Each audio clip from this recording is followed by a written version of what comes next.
Welcome to all. I'm R. Sivakumar, Assistant Professor of English, JJ College of Arts and Science, Pudukkottai.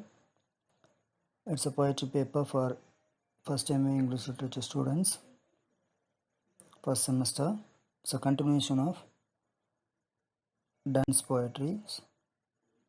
In our last session, we had seen life and works of John Donne. Today, we move to our prescribed syllabus.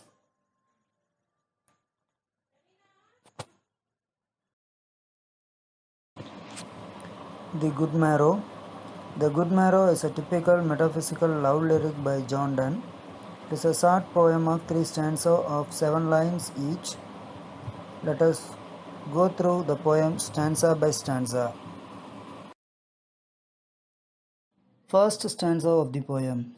I wonder, by my troth, what thou and I did till we loved, were we not weaned till then, but sucked on country pleasures childlessly, or snorted we in the 7 sleepers' den.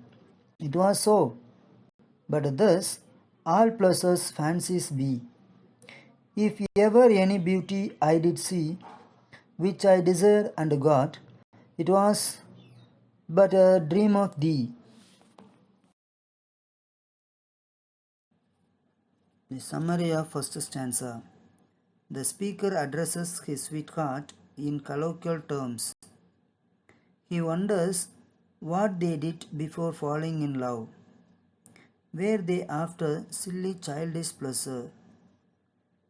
They were after trivial joy, not yet weaned from them, or were they asleep in the mythical 7 sleepers' den? But the pleasure of love surpasses all other joys. The last 2 lines are an immortal expression of lyrical passion, surpassing even the Petrarchan tradition in its hyperbole.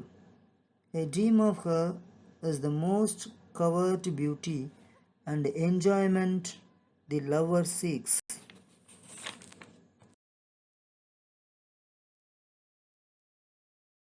Stanza of the poem. And now, good marrow to our waking souls, which watch not one another out of fear. For love, all love of other sides controls, and makes one little room and everywhere. Let see discoverers to new worlds have gone. Let maps to other worlds on worlds have sown. Let us possess one world, each hath one and is one. Summary of second stanza. The lover wishes good marrow to the waking soul. They have awakened to mutual love. It is an all-consuming passion. They are afraid to looking at each other, though they see little else. The little space they occupy became the cosmos. They need little other than each other's presence. Of course, seafarers may search for new lands. Cartographers draw maps for all continents. But for the lovers, their activities are irrelevant. Each of them has a world and is a world.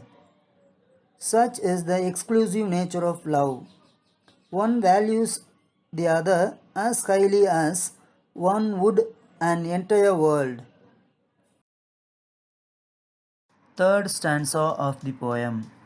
My face in thine eye, thine in mine appears, and 2 plain hearts do in the faces rest. Where can we find 2 better hemispheres? Without sharp north, without declining west, whatever dies was not mixed equally.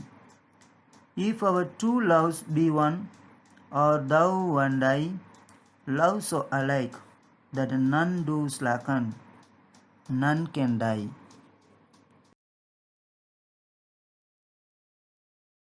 Summary of third stanza. Each sees the lover's face in one's own eyes. The poet uses the singular I, for vision is one, though eyes are two. The face is the index of the mind here, a true lover's true plain hearts, is fortified by love for the other. The lovers from a perfect world, each being a hemisphere that matches and fits into the other. It is a harmonious combination in the oneness without sharp north and declining west. In the last three lines, Donne has recourse to medieval alchemy and the theory of fusion of elements.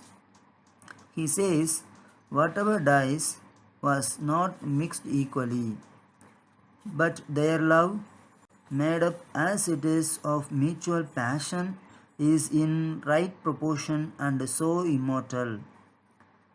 The love each bears, the other will not slacken or disappear. They will be immortal due to love.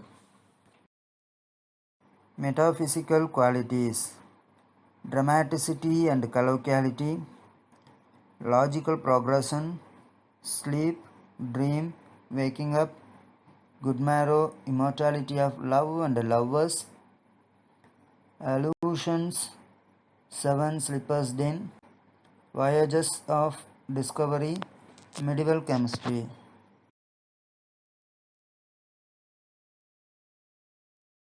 The poem begins dramatically with the questions in a colloquial tone and a mild oath. I wonder by my wrath what thou and I did still we loved, were we not weaned till then.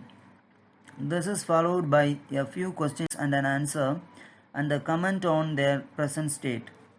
Stanza 2 greets the newly awakened soul and explains the lover consciousness on mutual sufficiency. Then there is a contrast between what others do and what the lovers do. The others are in a process of seeking their destination. The lovers have reached it. Each of them has a world. She is his and he is hers. In stanza 3, love is made out to be a union of body, heart, and soul. The lovers are two hemispheres, uniting as a perfect world without any imperfection. They are immortalized by love. There is a progression from sleep, shallowness, to the deep love and consequent immortality. Thank you, one and all, to attend my PowerPoint presentation. In our next session, we will see the poem Canonization.